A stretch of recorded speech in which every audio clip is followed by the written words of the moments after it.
funcionando desde 1856 un ferrocarril que era el que conducía desde Jerez hasta el puerto, al puerto del Trocadero, un puerto real, pero estaba destinado, como les he dicho, igual que va a estar al comercio, en este caso al comercio de los vinos de Jerez, darle salida pues hacia los puertos británicos principalmente.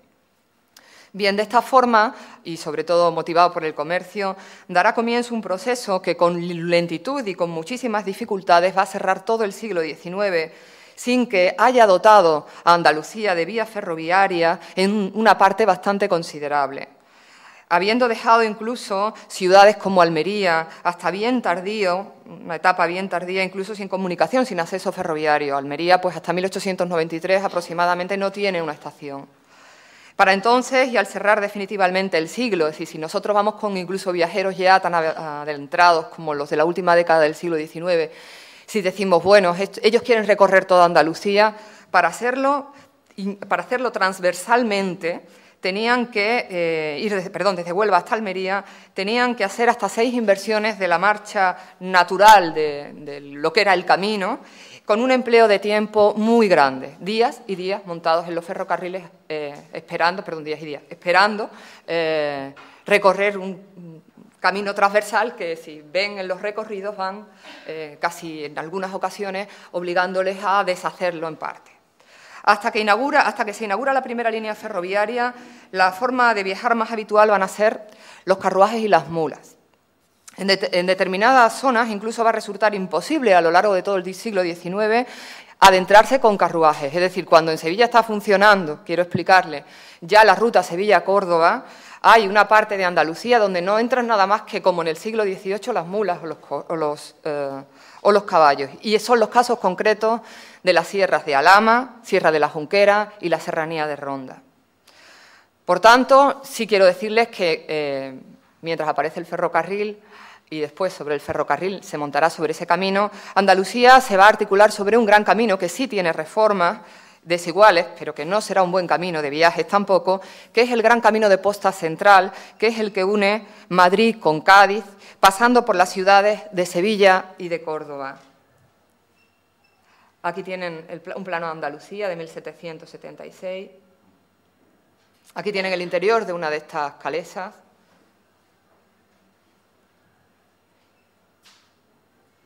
Aquí tienen parte de las cosas que podían ocurrirle en el camino. Otra de las cosas curiosas y desgraciadamente que a veces nos lleva a olvidarnos de todo lo que supone el viaje, un viaje que ocurre en Andalucía, sobre todo en el campo, en el paisaje. La estancia en las ciudades o en las localidades es muy extrema. El viajero está sobre todo en las tierras, en las rutas, es donde pasa la mayor parte del tiempo.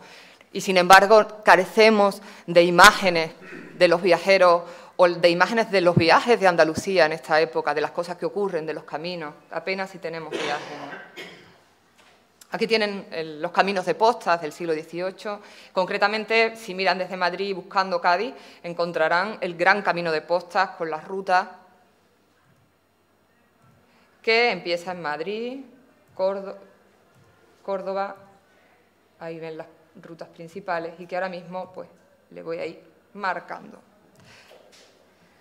La ruta, este camino va a sufrir diferentes proyectos de mejora, pero sin embargo va a llegar hasta el siglo XIX con un considerable número de obstáculos a pesar de las mejoras. Vuelves a acompañar a los viajeros y te das cuenta de que siguen los coches rotos, los carruajes, las noches las tienen que hacer en otros lugares de donde lo han pensado porque no llegan, no son capaces de cumplir los objetivos que se han trazado.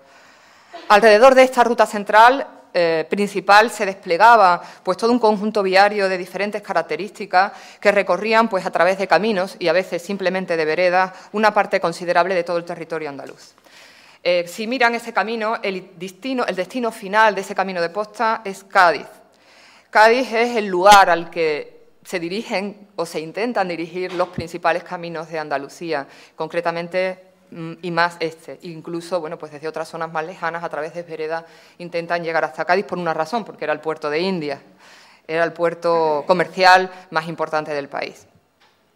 La necesidad de alcanzarlo va a ser el principal objetivo. Sin embargo, las visitas, lo que más nos va a llamar la atención, a ciudades como Sevilla, aunque está en el antiguo camino de Postas, pero visitas a ciudades como Granada o como a Málaga de los extranjeros van a ser muy importantes también. Ciudades como Granada, que están aisladas completamente, van a recibir una gran cantidad una gran afluencia de viajeros. Y también, por supuesto, la ciudad de Málaga, que es otra de las ciudades que desde el 18 la recibe, también porque es uno de los grandes puertos.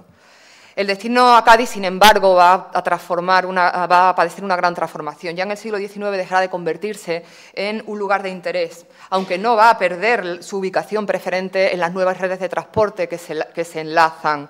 El hecho de haberse encontrado en parte también dentro de ese antiguo camino de Postas y de ser un gran puerto hará que Cádiz disfrute muy tempranamente del ferrocarril, dentro de esas fases primeras de ubicación, de construcción del ferrocarril.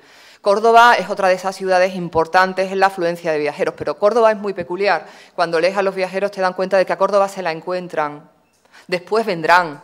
Pero el proceso vendrán a conocer la mezquita, pero si seguimos a los viajeros del 18, vemos muchos de ellos que Córdoba, al estar en el camino de Postas y obligarle a hacer la noche, la descubren. Está allí, ubicada en la mitad de un camino. Después se convertirá ya en el 19 en otro de los grandes núcleos de afluencia de visitantes. Les voy a hablar, por tanto, de esta primera ruta, les voy a explicar los problemas, cómo era la ruta de Postas y los problemas naturales que tenía cuando se pretendían hacer en las jornadas que se consideraban. Miren, este camino de Postas se podía realizar desde el año 1720 y ya hasta mediados del siglo XVIII, pues haciéndose a través del servicio de caballos de Postas, se hacía a caballo. El sistema de carruajes de Postas empieza ya a imponerse en la segunda mitad del XVIII y eran unos coches que permitían hasta 4 y 6 asientos, que se podían realizar, se permitía realizar hasta 22 leguas, incluso viajando durante 24 horas, día y noche, aunque la situación del camino impedía completamente que se pudiera cumplir ese objetivo de día y noche 24 horas. Sin embargo, hay viajeros que lo hacen, normalmente británicos, el caso de Robert Semple a principios del siglo XIX, que te los encuentras con el caballo día y noche montado y es sencillamente porque son por cuestiones políticas, debido a los cambios de las alianzas que hay en esta época, España-Inglaterra, España-Francia, muchos de ellos se ven obligados a salir de estampida. Decían que venían por cuestiones comerciales, pero son realmente cuando echan a correr por el camino de Postas en un día y noche, te das cuenta de que eran lo que pensaban, espías, es decir, que eran personas relacionadas dentro del mundo de la política que no habían venido tanto a comerciar, sino que cuando cambian las alianzas tienen que coger el puerto de Cádiz en un día a riesgo de padecer de todo. Este camino empieza en Madrid, como les digo, cogía Madrid, Aranjuez, Toledo, Manzaneque, Ventas del Puerto Lápice, Consuegra, Manzanares, Valdepeña y empezaba en Sierra Morena. En Sierra Morena vuelve otra vez. Estas son las poblaciones principales.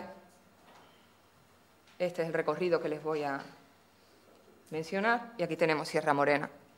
En Sierra Morena, en Sierra Morena comenzaba ya a entrar en Andalucía, lo hacía por Santa Elena, donde estaba la aduana, y cogía la Carolina, donde empezaba a bordearse el Guadalquivir, Guadarromán, Bailén, El Carpio, la Venta de Ruembla, Andújar, a veces Pedro Abad, donde se dirigen algunos viajeros que tienen problemas, El Carpio, la Ventas de la Alcolea o Córdoba.